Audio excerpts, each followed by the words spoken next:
धन्यवाद रामानुज इस खबर पर जानकारी देने के लिए आपका। देहरादून से बड़ी खबर है। उत्तराखंड विधानसभा में बजट सत्र का चौथा दिन है। आज धामी सरकार के बजट पर चर्चा होगी। कल 1,01,175 करोड़ का बजट सदन में पेश हुआ था। आज भू कानून बिल पर भी चर्चा हो सकती है। विपक्ष ने बजट और भू कानून को लेकर कई गंभीर सवाल उठाए हैं। वहीं भू कानून पर सीएम धामी का बयान भी आया है। संसाधनों सांस्कृतिक विरासत की रक्षा करेगा ये कानून। नागरिकों के अधिकारों की भी रक्षा करने की हमारी प्रतिबद्धता है। प्रदेश के मूल स्वरूप को बनाए रखने में ये कानून सहायक होगा।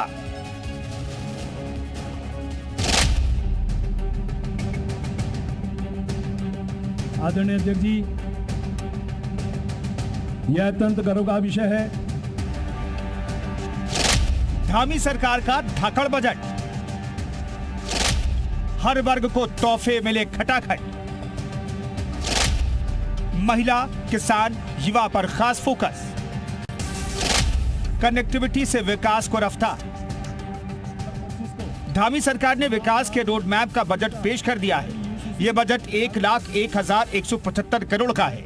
इस बजट के जरिए कृषि क्षेत्र में किसानों की आय बढ़ाने के लिए कई योजनाएं शुरू की जाएंगी।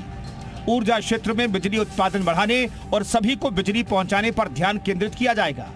इंफ्रास्ट्रक्चर के विकास से सड़क, पुल और अन्य जरूरी सुविधाएं बेहतर होंगी। इस बजट में कृषि, ऊर्जा, इंफ्रास्ट्रक्चर, कनेक्टिविटी और आयुष के साथ साथ कृषि, पर्यटन जैसे 7 मुख्य क्षेत्रों पर जोर दिया गया है। सरकार राज्य के विकास के लिए प्रतिबद्ध है।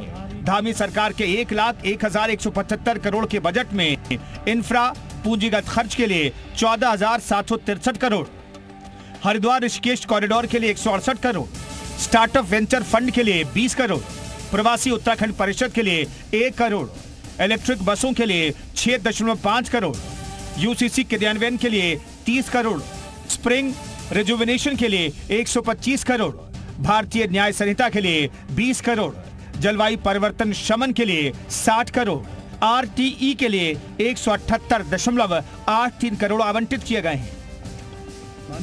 वित्त मंत्री प्रेमचंद अग्रवाल ने बजट पेश करने के दौरान 38वें राष्ट्रीय खेलों की उपलब्धियों का भी जिक्र किया। पहली बार देवभूमि उत्तराखंड को राष्ट्रीय खेलों के आयोजन का अवसर प्राप्त हुआ। पर्यावरण संरक्षण का संदेश देने के उद्देश्य से राष्ट्रीय खेलों का आयोजन ग्रीन गेम्स की थीम पर किया गया। यह आयोजन उत्तराखंड को खेल भूमि के रूप में भी अपनी विशिष्ट पहचान बनाने में सफल रहा है। वहीं प्रेमचंद अग्रवाल ने सदन में यूसीसी का भी उल्लेख किया। उन्होंने कहा कि यूसीसी लागू करने वाला उत्तराखंड पहला राज्य बन गया है। हमारी सरकार के द्वारा प्रदेश की जनता के लिए किए गए वायदों को पूर्ण करते हुए 27 जनवरी 2025 को समान नागरिक संहिता यानी यूसीसी लागू कर दी गई है। वहीं सीएम धामी ने बजट को जनता का विकास करने वाला बजट बताया है। विकसित और श्रेष्ठ उत्तराखंड का निर्माण हमारा जो विकल्प रहित संकल्प है। मेरा मानना है कि ये बजट हमारी प्राथमिकताएं और हमारे संकल्पों को पूरा करने का पूरा विजन प्रस्तुत करता है। इधर विपक्ष ने सरकार के बजट को लेकर कई सवाल खड़े किए। न विकास की बात है, न इनकी विकास की प्राथमिकता में है। अनुसूचित जाति, जनजाति, कमजोर तबका, गरीब लोग के लिए कोई कल्याणकारी कार्यक्रम इस बजट में नहीं है। उनके उत्थान उन्नयन के लिए कोई इसमें विशेष पहल नहीं की गई है। जनता को भ्रमित करने वाला बजट है और हम इस बजट की घोर निंदा करते हैं। सरकार के बजट से आम जनता काफी खुश है। सरकार ने सड़क कनेक्टिविटी से लेकर किसान, युवाओं के रोजगार पर फोकस किया है। इस बजट से साफ जाहिर हो रहा है कि सरकार का प्रदेश के विकास के लिए विजन बिल्कुल क्लियर है। ब्यूरो रिपोर्ट, जी मीडिया। वहीं बजट पेश होने के बाद सीएम पुष्कर सिंह धामी ने क्या कुछ कहा, आइए आपको ये भी सुनवाते हैं।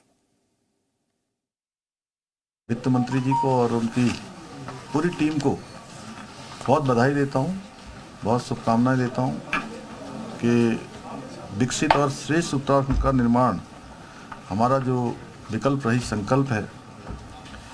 मेरा मानना है कि ये बजट हमारी प्राथमिकताएं और हमारे संकल्पों को पूरा करने का पूरा विजन प्रस्तुत करता है।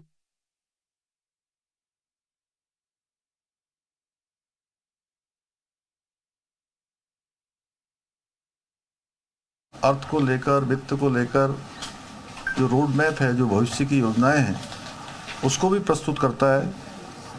ये हमारे लिए अत्यंत गर्व का विषय है कि राज्य निर्माण के इस रजत जयंती वर्ष में हमारे राज्य का जो बजट का आकार है वो उसने 1 लाख करोड़ को पार किया है, जो पिछले वर्ष की तुलना में लगभग 13% अधिक है।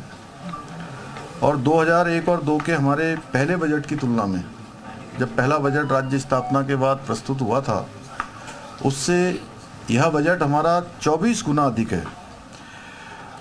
हमने इसमें इकोलॉजी, इकोनॉमी, इनोवेशन, इंक्लूसिव और सस्टेनेबल डेवलपमेंट के साथ साथ टेक्नोलॉजी और अकाउंटेबिलिटी के व्यापक फ्रेमवर्क को ध्यान में रखते हुए इस बजट को बनाया है।